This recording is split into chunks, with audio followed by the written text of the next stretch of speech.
Department of Health Region 3 at Provincial Health Office Aurora Wash Team agad kumilos para siguraduhin ang malinis at ligtas na tubig sa panahon ng pagbangon mula sa Bagyong Uwan.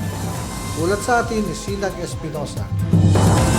Matapos ang Bagyong Uwan, agad kumilos ang DOH Region 3 at PHO Aurora Water Sanitation and Hygiene Team upang masiguro na ang bawat pamilya sa lalawigan ay may malinis at ligtas na tubig.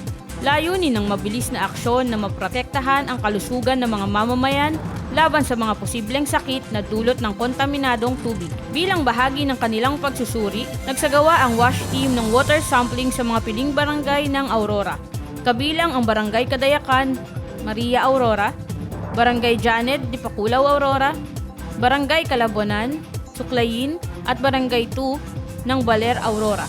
Sinisiguro sa bawat pagsusuri na ang mga water sources ay ligtas at angkop gamitin ng mga residente sa kanilang pang-araw-araw na pangangailangan. Ang agarang pagkilos na ito ay patunay na dedikasyon ng DOH Region 3 at PHO Aurora sa kaligtasan at kalusugan ng komunidad.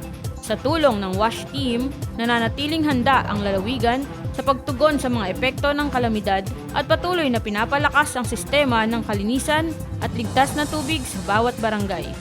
Ako si Sinag Espinosa para sa PGA in Action, all-out serbisyo ng Kapitolyo para sa publiko.